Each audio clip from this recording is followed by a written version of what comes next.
খুবই চমৎকার একটি কাতলা মাছ পেল ওই ভাইরা ছাতু টোপ দিয়ে। হ্যাঁ স্যার, এটা কি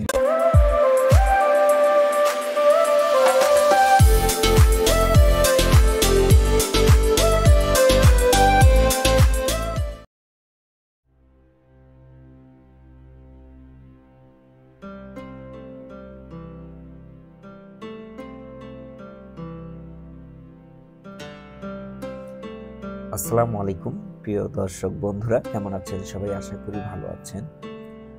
বন্ধুরা, দেশ ও দেশের বাইরে থেকে যে যেখান থেকে আমাদের এই ভিডিওটি দেখছেন সবাইকে জানাচ্ছি বিডি ফিশ হান্টার ইউটিউব চ্যানেলের পক্ষ থেকে আন্তরিক শুভেচ্ছা ও অভিনন্দন।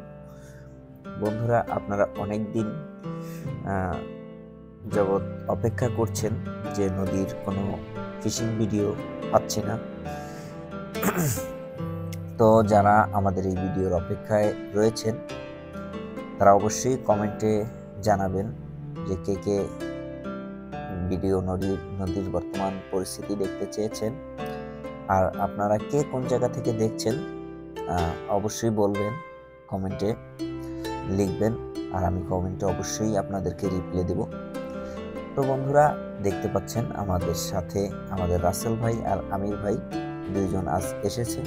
তো আমরা এসেছি আজ মেঘনা নদীতে ফিশিং করার জন্য। তো মেঘনা নদী বর্তমান কি পরিস্থিতি এটা জানার জন্য। তো আমরা প্রথমেই আসলাম মনির ভাইয়ের এখানে। মনির ভাইয়ের কাছ থেকে নৌকা নিলাম একটা। তো আজকে মূলত মনির ভাইয়ের এইখানে এই সবটার ভিতরে মাছ ধরবো না। মেন যে নদীটা রয়েছে সেই নদী মাঝখানেই আমরা যাব। মূলত নুনের ট্যাগ যে এই জায়গাটাকে বলা হয়, সেই শুনেছি ওই জায়গাটাতে নাকি অনেক বড় বড় মাছ হইতেছে। তো সেজন্যই রাসেল ভাই এবং আমির ভাইদেরকে নিয়ে চলে আসলাম। আর এই দেখতে পাচ্ছেন মনির ভাই। তো মনির ভাই এখন বুঝতেছি না, আগের তুলনায় নৌকা ভাড়াটা একটু অনেক বেশি নেয়। আজকে আমার কাছ থেকে 1000 টাকা নৌকা ভাড়া নিছে। দর্শক বন্ধুরা, আপনারা কমেন্টে জানাবেন 1000 টাকা নৌকা ভাড়াটা কি বেশি হয়েছে কিনা কম হয়েছে। তো আসলে অনেক শিকারীদের কাছ থেকে শুনেছি এইটা নাকি অনেক বেশি হয়ে যায়। তো যদি বেশি হয়ে যায় আপনারা কমেন্টে বলবেন, আমি নেক্সটে আরও নতুন কোনো মাঝি ভাই যদি তার কোনো নৌকা পাই, সন্ধান পেলে অবশ্যই আপনাদেরকে আমি জানাবো যে এর থেকে কমে, মনির ভাইয়ের কাছ থেকে কমে যদি কেউ পায় অবশ্যই আপনাদেরকে দেব। তো অবশেষে আমরা আমাদের গন্তব্যস্থানে এসে পৌঁছালাম। তো দেখতে পাচ্ছেন আমাদের রাসেল ভাই খুব সুন্দর করে যত্ন সহকারে লাড্ডুগুলো তৈরি করতেছে। যদিও আমরা এই ছাতুগুলো বাসা থেকে তৈরি করে নিয়ে আসছিলাম, এখানে এসে শুধু অল্প কিছু মেডিসিন মিশ্রণ করে আমরা রেডি করতেছি টোপটা। তো আমাদের এই টোপগুলো আমি নিজেই তৈরি করি, আমি বাইরে থেকে ছাতু কিনি না, যদিও খুব কম কিনি। তো এই হচ্ছে আমাদের রাসেল ভাই, খুব যত্ন করে টোপ তৈরি করতেছে। বন্ধুরা, নদীতে আসলে এবছরটা খুবই পরিস্থিতি খারাপ যাচ্ছে, কোনো জায়গায় রেজাল্ট ভালো হচ্ছে না। এই হচ্ছে নদীর পরিস্থিতি। আসলে নদীতে দিনে দিনে মাছের সংখ্যা কমে যাচ্ছে। তো আমাদের সাথে আমাদের রাসেল ভাই আজ অনেক দিন পরে আসলো। দেখতে পাচ্ছেন আমাদের রাসেল ভাইয়ের লাড্ডু একটি রেডি হয়ে গেছে। তো কিছুক্ষণ বসেছিলাম আমি, বসে চারপাশের আবহাওয়াটা আজকে খুবই সুন্দর। আর দেখতে পাচ্ছেন আমাদের আমির ভাই, সে নৌকার মাথায় বসে রয়েছে। বন্ধুরা, আমাদের এই চ্যানেলের ভিডিওগুলো আপনাদের কেমন লাগে? চ্যানেলের ভিডিওগুলো যদি আপনাদের ভালো লাগে তাহলে চ্যানেলটি সাবস্ক্রাইব করে পাশে থাকা বেল আইকনটি বাজিয়ে দিন, যাতে করে প্রতিটি ভিডিও ছাড়ার সঙ্গে সঙ্গে আপনারা নোটিফিকেশন পেয়ে যান সবার আগে। বন্ধুরা, আপনারা যদি আমাদেরকে সাপোর্ট করেন তাহলে এ ধরনের আরো নতুন নতুন ভিডিও তৈরি করতে ভালো লাগে। বন্ধুরা, আপনাদের ভালোবাসা পেলে অবশ্যই আপনাদেরকে নতুন নতুন ভিডিও আমি উপহার দেব। তো দেখতে পাচ্ছেন আমাদের রাসেল ভাই, সে লাড্ডুতে ল্যাপিং দিচ্ছে। নদীতে কিন্তু মাছ ধরাটা আসলে খুবই ধৈর্যের বিষয় বন্ধুরা। আপনার যদি ধৈর্য না থাকে, যারা পুরান শিকারী তারা তো ভালোই জানেন যে নদীতে ধৈর্য না থাকলে আপনি মাছ ধরতে পারবেন না। আর নদীর বিষয়টা এরকমই, আপনি যত ভালো টোপই দেন না কেন, মাছ যদি আপনার টোপের কাছে না থাকে আপনি মাছ পাবেন না। আপনার চারে মাছ না আসলে মাছ পাবেন না। তো মাছ পেতে হলে আপনাকে ভাগ্য থাকতে হবে। আপনার ভাগ্যে যদি মাছ না থাকে তাহলে আপনি সারা দিন ট্রাই করলেও একটা মাছও পাবেন না। আবার দেখবেন অনেক শিকারী ভাই আসছে, আপনি সারা দিন বসে রয়েছেন, আপনার পাশে আর একটা শিকারী ভাই আসলো, সে 1 ঘন্টা বসলো, ঠিক আছে, শেষ বিকেলে দেখা যাচ্ছে আসলো, আইসেই সে একটা মাছ পেয়ে গেল। আর অথচ আপনি সারাদিন বসে রয়েছেন, একটা মাছও পাননি। আসলে নদীর ব্যাপারটা এরকমই। নদীর মাছ ধরাটা খুব টাফ। তো যার ভাগ্যে আছে সে পায়। তারপরও আমরা অনেক শিকারীরা চেষ্টা করি মাছ ধরার জন্য। বন্ধুরা, আপনাদের কার কার নদীতে মাছ ধরতে ভালো লাগে অবশ্যই বলবেন। আর আমার বন্ধুরা, পুকুর থেকে নদীতে মাছ ধরতে খুবই স্বাচ্ছন্দ্য বোধ মনে করি আমি। আমার কাছে খুবই ভালো লাগে, এজন্য আমি আসি। আর বিভিন্ন জায়গায় যাই, এই ধরনের ভিডিওগুলো করি যাতে আপনারা শিকারী ভাইরা জানতে পারেন যে কোন জায়গার পরিস্থিতিটা আসলে কিরকম। অনেকেই বিভিন্ন জায়গায় যান, যে শুধু শুধু টাকা নষ্ট করে চলে আসেন, যে দেখা গেছে ওই জায়গার রেজাল্টটা ভালো না, তো চলে গেলেন ওই জায়গাটাতে। তো আমাদের ভিডিওর মাধ্যমে যদি আপনাদের কিছুটা হলেও উপকার হয়, তাহলে আমাদের চ্যানেলটি সাবস্ক্রাইব করে পাশে থাকা বেল আইকনটি বাজিয়ে দিবেন, আমাদের একটু সাপোর্ট করবেন। আমরা চাই যে যেই জায়গার রেজাল্ট ভালো সেটা আপনাদেরকে জানানোর জন্য, যেই জায়গার রেজাল্টটা খারাপ সেটাও বলি। তবে বেশ কিছুদিন যাবৎ আমি মাছ ধরতে আসি নাই, তার কারণ হচ্ছে আমার যেই ডিভাইসটা দিয়ে আমি ভিডিও করতাম সেই ফোনটা আর কি আমার চুরি হয়ে গেছে। তো চুরি হয়ে যাওয়ার পরে অনেকদিন মাছ ধরতে আসি না। আর মাছের নদীতে রেজাল্টও তেমন একটা ভালো না, এই জন্য তেমন একটা আগ্রহ ছিল না। তো অবশেষে আর একটা ফোন কিনলাম। কেনার পরে আজ আসলাম আপনাদের আর একটি ভিডিও দেওয়ার জন্য, দেখি নদীর কি পরিস্থিতি সেটাও জানার জন্য। তো আমি মনির ভাইকে ফোন দিছিলাম। মনির ভাই সে আমাকে বলল যে এখানে অনেক বড় বড় মাছ হচ্ছে, লাড্ডু টোপ দিয়ে মাছ ধরা যায়। তো সে কারণে আর বসে না থাকতে পারলাম, তো চলে আসলাম। তো বন্ধুরা, আপনারা কে কে অপেক্ষায় ছিলেন অবশ্যই বলবেন যে কে কে নদীতে মাছ ধরতে চেয়েছিলেন এবছর। তো আজকে যদি মাছ হয় অবশ্যই এই ভিডিওর মাধ্যমে আপনারা দেখতে পাবেন। আর যদি একটা মাছও না পাই সেটাও জানতে পারবেন। তো এখন প্রায় বেলা 11টা বেজে গেছে। আমরা দেখতে পাচ্ছেন বসে রয়েছি, নদীর পানি কত সুন্দর থই থই করছে বাতাসে। আর এই এক শিকারী ভাই আমাদের পাশাপাশি রয়েছে, সেও কি মাছ ধরতেছে তারা জানি না, তারা আমাদের কাছ থেকে দূরে, মূলত অনেকটা দূরে। আমি ভিডিওটা জুম করে আপনাদেরকে দেখালাম। তো তারা সম্ভবত রুই মাছ ধরার জন্য ডিম রুটি খেলছে, আমরা ছাতু খেলছি। আর আমাদের কাছাকাছি আর কোনো শিকারী নাই, তো কিছুটা দূরে সোপের ওই পাশটায় একটা শিকারী রয়েছে, তো তাদেরকে দেখা যাচ্ছে না, এই জন্য আমি দেখাতে পারিনি। তো আমাদের আমির ভাই দেখতে পাচ্ছেন, সে গভীর দৃষ্টিতে পানির দিকে তাকিয়ে রয়েছে মাছ ধরার জন্য। আর নদীর পানিগুলো কত সুন্দর থই থই করে, আমার ইচ্ছে করে এই পানির ভিতরে নেমে গোসল করতে, তবে এখানে পানি অনেক বেশি আর নৌকা থেকে নামাটাও খুব টাফ, একটু ভয়ও কাজ করে, এজন্য আর নামলাম না। দেখতে পাচ্ছেন আমার সামনে একটা নৌকা রয়েছে, এই নৌকাটিতে করে এই ভাই মূলত উনি করে কারেন্ট জাল দিয়ে মাছ ধরে।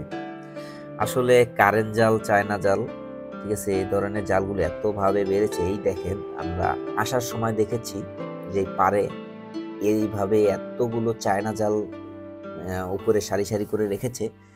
এই জালের কারণে আমাদের মাছ আজকে বিলুপ্ত পথে যেতে শুরু করেছে। মাছগুলো আমাদের ভাবেই হারিয়ে যাচ্ছে। আমাদের জেলে ভাইরা এই ধরনের জালগুলো ব্যবহার করে তারা জানে না ভবিষ্যৎ প্রজন্ম কি হতে যাচ্ছে। আসলে এটা দেশের জন্য কত বড় একটা ক্ষতি, এটা একসময় বুঝবে। তবে আমাদের সবাইকে এই জিনিসটা বোঝা দরকার যে এই ধরনের জালগুলো ধ্বংস করে ফেলা উচিত। আহ, এই উদ্যোগটা শুধু আমার একা নিলে হবে না। আমি চাই যে কোনো প্রশাসন ভাই যদি আমাদের এই ভিডিওটা দেখে, তারা এই ধরনের জাল নিয়ে কোনো একটা ব্যবস্থা নিক। হ্যাঁ, তাহলে যদি দেশে আমাদের বেঁচে থাকবে নদী, আহ, আগামীতে মাছও পাবো। আর ছোট ছোট মাছ থেকে রেনু থেকে শুরু করে সব মাছগুলো, যেই মাছগুলো একবার এই জালের ভিতরে ঢুকে সেটা আর বেরোতে পারে না, তা আর কি করার, ছোট সব মাছই ধরা খেয়ে যায়। আর এই ভাই উনি কারেন্ট জাল ব্যবহার করতেছে। কারেন্ট জাল এটা অস্বাভাবিকের কিছু না, কারেন্ট জাল ব্যবহার করতেই পারে। তবে কারেন্ট জাল থেকে মারাত্মক জাল হচ্ছে চায়না জুয়ারি। তো বন্ধুরা, অনেকক্ষণ বক বক করলাম। তো দেখতে পাচ্ছেন আমাদের রাসেল ভাই, সে শুয়ে পড়ছে। এখন প্রায় বেলা 12টা, 12:30 বাজে। আমাদের রাসেল ভাই শুয়ে পড়েছে আর আমির ভাই সে ট্রাই করতেছে। আর আজ আমি আপনাদেরকে ভিডিও করে দেখাচ্ছি বর্তমান নদীর কি পরিস্থিতি, এটা জানানোর জন্য। বন্ধুরা, আপনারা ভালোবাসেন আমাকে, আমাদের এই চ্যানেলের ভিডিওগুলো দেখেন, এজন্য আরো ভিডিও করতে ভালো লাগে। দেখেন আমার ফোনটা চুরি হয়ে গেছে, তারপর আর একটা ফোন কিনে আপনাদের ভিডিও দেওয়ার জন্য চলে আসলাম। তো আমি চাই যে শুধু আমি না, আমার সাথে যত শিকারী ভাইরা রয়েছে সবাই যাতে উপকৃত হয়, যে কোন জায়গায় মাছ আছে কোন জায়গায় নেই সেটা আমি যাতে তাদেরকে একটু জানাতে পারি, তারা যাতে কিছুটা হলেও তাদের উপকার হয়। দেখতে পাচ্ছেন এই যে এই শিকারী ভাই রয়েছে, উনি কিছুক্ষণ পরে পরে জায়গা পরিবর্তন করতেছে। আহ, আসলে এত বেশি জায়গা পরিবর্তন করাটা আসলে ঠিক না। জায়গা যত পরিবর্তন করবেন, বিভিন্ন জায়গায় চার করবেন, এই চারগুলো আপনার অযথা যাবে। আর নদীর মাছ এক জায়গায় চার করে বসতে হবে, আপনার লেগে থাকতে হবে সারা দিন সেই জায়গাটাতে। আপনার যদি রিজিকে থাকে অবশ্যই এই জায়গায় মাছ হবে। আর রিজিকে না থাকলে বন্ধুরা যেই জায়গায় যান না কেন আপনি আপনি মাছ পাবেন না। তো নদীর মাছটা আসলে এমনই। বন্ধুরা, নদীতে মাছ ধরতে আসলে হলে এক নম্বরে আপনার ধৈর্য নিতে হবে, এটা আপনাকে মানতে হবে। আপনার ধৈর্যর পরিচয় এখানে দিতে হবে, তাহলে যদি আপনি মাছ পান। তো আমরা আজকে প্রায় ব্যর্থই বলতে পারেন। এখন বেলা 4টা বেজে গেছে, এখন পর্যন্ত মাছের কোনো আনাগোনা দেখলাম না, একটা ফটো পেলাম না। তবে একটা রুই মাছের ওয়াশ দেখেছি। আহ, তবে এই মেঘনা নদীতে মাছ ধরতে আসলে, এই মেঘনা নদীতে কেন জানি নৌকা ভাড়াটা ওনারা অনেক বেশি নেয় অন্য অন্য জায়গা থেকে। তবে আপনাদের চেষ্টা করব যে কোনো হৃদয়বান নৌকাওয়ালা যদি আমি পাই, তার ভিডিও, তার নাম্বারটা আপনাদেরকে দিব। তো আমি চাচ্ছি না মনির ভাইয়ের এখানে আর কোনো ইয়া করতে, কারণ উনি যখন শিকারি বেশি বেশি পরিমাণ বেড়ে যায়, অনেক শিকারি হয়, তখন উনি নৌকা ভাড়াটা অনেক বেশি নেয়। এ হচ্ছে শিকারি ভাইদের ইয়া।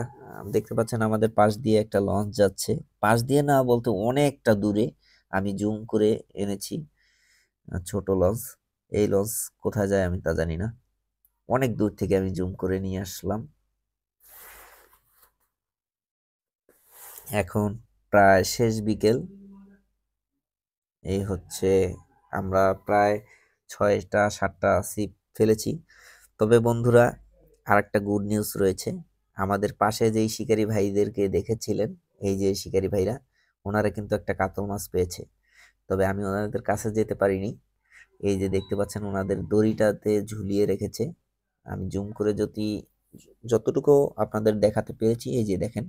বাকিটা আমরা যখন ফিশিং করা শেষ করে ওনাদের কাছে যাব, তারপরে পুরো মাছটা আপনাদেরকে দেখাবো।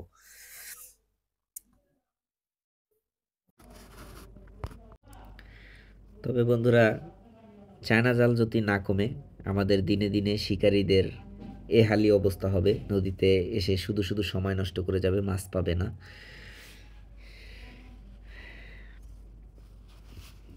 তো এই ভাইরা খুবই সুন্দর একটি মাছ হিট করেছে, আমাদের ভাগ্যে আজ কোনো মাছ হলো না। তো আমাদের আমির ভাই বসে রয়েছে, এই যে আরেকটি টোপ ফেলতেছে আমাদের আমির ভাই। আমির ভাইয়ের মনটা খুবই খারাপ, আজকে অনেক দিন পরে আসলাম নদীতে মাছ ধরার জন্য, তারপরও মাছ হলো না। দেখেন নদীর শেষ বিকেলে নদীর পানিটা একদম থেমে গেছে। আসলে এখন যেই সময়টা, এই সময়টা মাছ হওয়ার কথা।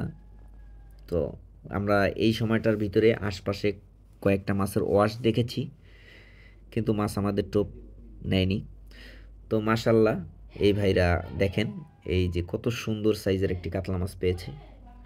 মাশাল্লাহ, এই ভাইদের আজকে ধৈর্যের, এই ভাইরা এক জায়গায় বসেছিল, এজন্য মাছটা পেয়েছে। তো বন্ধুরা, আজকের মতন আমাদের ভিডিওটি এখানেই শেষ করছি। আবার দেখা হবে নতুন কোনো জায়গায়, নতুন কোনো স্থানে। সে পর্যন্ত সবাই ভালো থাকুন, সুস্থ থাকুন। আর হ্যাঁ, আমাদের চ্যানেলটিকে সাপোর্ট করে পাশে থাকুন। অসংখ্য ধন্যবাদ আমাদের ভিডিওটি শেষ পর্যন্ত দেখার জন্য।